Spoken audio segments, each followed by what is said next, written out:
ერთ-ერთი ყველაზე ბნელი დიქტატურაა და ქართული ოცნება მის მიბაძვას ძალიან მკაფიო ცდილობს. ეს განცხადება ევროპარლამენტარებმა გააკეთეს გუშინ სტრასბურგში, სადაც მოსმენა გაიმართა სახაროვის პრემიის ლაურეატებთან დაკავშირებით. აქ საკმაოდ ბევრი ითქვა ბიძინა ივანიშვილის მმართველობასთან დაკავშირებით და პრაქტიკულად ევროპარლამენტარები ტოლობის ნიშანს სვამენ ლუკაშენკოსა და ბიძინა ივანიშვილის მმართველობას შორის, რადგან ძალიან ბევრი საერთო აქვს უკვე ივანიშვილსა და ლუკაშენკოს, მათ შორის მაგალითად პოლიტპატიმრების უპრეცედენტო რაოდენობა ერთსულ მოსახლეზე.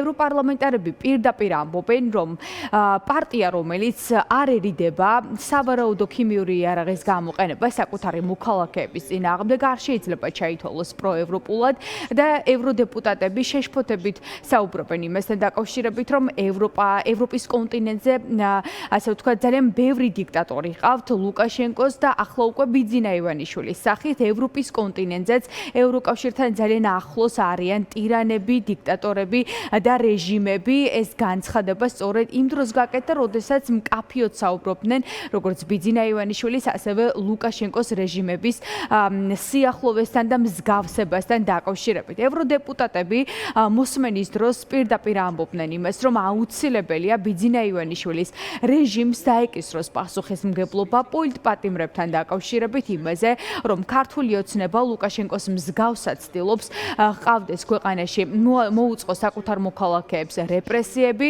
და მათთვის დასანანია ის, რომ ქვეყანა, რომელიც ერთ დროს აღმოსავლეთ ევროპაში იყო ლიდერი სახელმწიფო, დღეს ქართულმა ოცნებამ აქცია იმად, რასაც დღეს ევროპა საქართველოში ხედავს.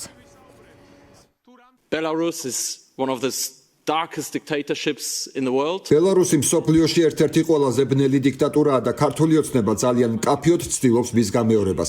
ისინი იყენებენ კამის გაზს, რომელიც პირველი მსოფლიო ომის დროს გამოიყენებოდა საბრძოლო მოქმედებებში და რეჟიმს, რომელიც ქიმიური იარაღს იყენებს საკუთარი ხალხის წინააღმდეგ, არ შეიძლება ჰქონდეს ევროპელობის ამბიცია. მაგრამ ამავე დროს ის, რასაც მზია და ანჟეი აჩვენებენ, არის ის, რომ ჩვენ არ უნდა დავთმოთ საქართველო და ბელარუსი.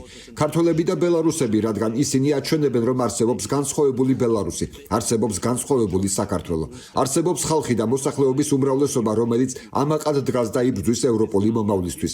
ფიქრობ, ეს ჩვენი მოვალეობაა, რადგან ჩვენ გვაქვს ფუფუნება, ჩვენს წინააღმდეგ არ გამოიყენებენ ქიმიურ იარაღს ან უკანონო პატიმრობას. სწორედ ამიტომ ეს არის ადგილი, სადაც ჩვენ უნდა მივცეთ ხმა ქართველებს, ბელარუსებს. So this is a proud moment that we can have such strong Sakharov laureates. Sadly, this is how the Georgian dream. სამწუხაროდ ასე გარდაქმნა ქართულმა ოცნებამ ქვეყანა, რომელიც ერთ დროს აღმოსავლეთ ევროპაში სხვებისთვის სამაგალითო იყო. დღეს ასობით პოლიტპატიმარიზის გისოსებს მიღმა, მშვიდობიან დემონსტრანტებს პოლიციის სისასტიკით ხვდებიან. სამოქალაქო საზოგადოება უსაფუძვლო შეზღუდვების წინაშე დგას, ხოლო პოლიტიკურ ოპოზიციას ცრუ ბრალდებებით დევნიან. კანონები დაჩქარებულად მიიღება სამოქალაქო სივრცის შემდგომი შეზღუდვის მიზნით. დამოუკიდებელ მედიას მტრად წარმოაჩენენ, ხოლო დაშინებამ, ჯარიმებმა, დაპატიმრებებმა და ძალამ ჩაანაცვლა დემოკრატიული დებატები. ასეთ გარემოში თავად სიმართლე იქცა წინააღმდეგობის აქტად. სწორედ ამიტომ არის მზია ამაღლობელის საქმიანობა ასე ღრმა მნიშვნელობის მქონე. სახაროვის პრემია ყოველთვის ეწოდებოდა იმ ადამიანებს, რომლებიც უარს ამბობენ სინდისის კომფორტზე გაცვლაზე. მზია ამაღლობელის ისტორია ასახავს იმას, რისთვისაც ანდრეი სახაროვი იბრძოდა, მორალური სიცხადე, ზეწოდის დროს და გამბედაობა. როდესაც კონფორმიზმი უფრო მარტივია. ეს პარლამენტი მკაცრად გმობს ქართული ოცნების რეჟიმის რეპრესიებს, ჟურნალისტების, აქტივისტების და ოპოზიციის ლიდერების წინააღმდეგ. ჩვენ მოუწოდებდით ყველა პოლიტპატიმრის დაუყოვნებლივ და უპირობო გათავისუფლებისკენ. ევროპარლამენტი მკაცრად გმობს რეპრესიებს საკუთარი მოქალაქეების წინააღმდეგ, ჟურნალისტების, დემონსტრანტების და ოპოზიციური ლიდერების წინააღმდეგ და კიდევ ერთხელ მოუწოდებს ქართულ ოცნებას ერთი მხრივ შეწყვიტონ დემოკრატიული უკუსლა და მეორე მხრივ გაათავისუფლონ დემოკრატიისთვის მებრძოლი პოლიტიკური პატიმრები. აქ ბევრი იყო საუბარი მზია ამაღლობელთან დაკავშირებით, რომელიც მიმდინარე კვირაში ოფიციალურად დაჯილდოვდება ევროპის ყველაზე მნიშვნელოვანი პრემიით, სახაროვის პრემიით. ის არის სახაროვის ლაურეატი და შესაბამისად მის წვლილთან დაკავშირებით დემოკრატიის ბრძოლაში იყო საკმაოდ ბევრი განცხადება საგარეო საქმეთა კომიტეტის ხდომაზე.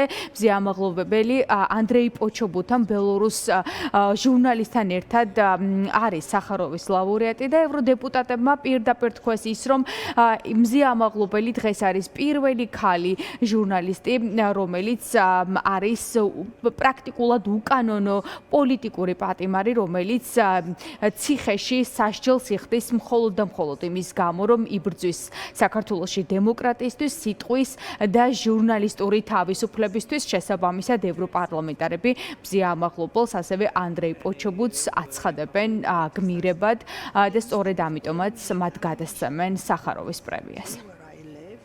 მზია ამაღლობელი მზია ამაღლობელი დემოკრატიული წინააღმდეგობის უმნიშვნელოვანეს სიმბოლოს წარმოადგენს. მან დოკუმენტურად აღწერა დემოკრატიული უკუსვლა, სამოქალაქო სივრცის შევიწროება და რეპრესიები, რომელთა წინაშეც საქართველოში პროევროპელი მომიტინგეები დადგნენ.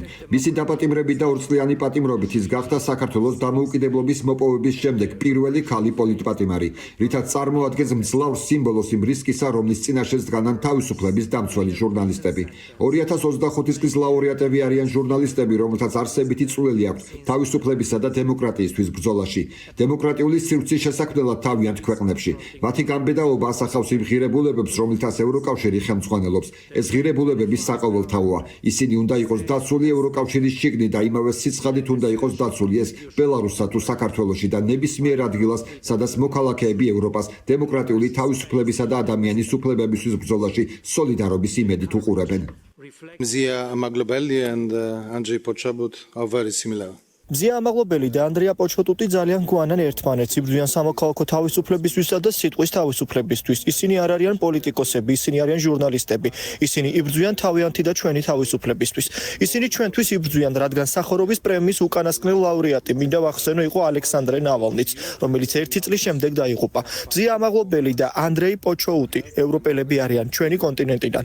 რას ნიშნავს ეს? ეს ნიშნავს იმას, რომ ჩვენ გვყავს ტირანია, დიქტატორები და რეჟიმი ჩვენ კონტინენტს. ჩვენ არა მხოლოდ უნდა გვახსოვდეს ისინი, მათ უნდა დავეხმაროთ, ეს ჩვენი პრინციპებია, ჩვენ უნდა გვჯეროდეს ამის, ისინი გმირები არიან. Unbroken heroes are really the ეს განცხადებები ბიძინა ევანიშვილის ავტორიტარულ მმართველობასთან დაკავშირებით ევროდეპუტატებმა საგარეო საქმეთა კომიტეტის ხდომაზე გააკეთეს სტრასბურგში, სადაც გაიმართა მოსმენა სახაროვის პრემიის ლაურეატებთან დაკავშირებით. დღეს დიდი ალბათობით პრემიის ლაურეატები ოფიციალურად დაჯილდოებიან, რაც შეეხება საქართველოზე მოსმენას, რომელიც სტრასბურგში ხვალ გაიმართება. შეიძლება ითქვას, რომ მიმდინარე კვირა არის ქართული კვირა ევროპარლამენტში, რადგან კომიტეტების ხდომებზე აქტიურად არის საუბარი საქართველოსთან დაკავშირებით და ხვალაც გაიმართება გადაუდებელი დებატები საქართველოში მკვეთრ და მიმდინარე დემოკრატიულ უკუსლასთან დაკავშირებით. შესაბამისად, ქართულ ოცნებას მთელი კვირის განმავლობაში მძიმე პოლიტიკური გზავნილების მოსმენა მოუწევს ევროპის პოლიტიკური დედაქალაქებიდან.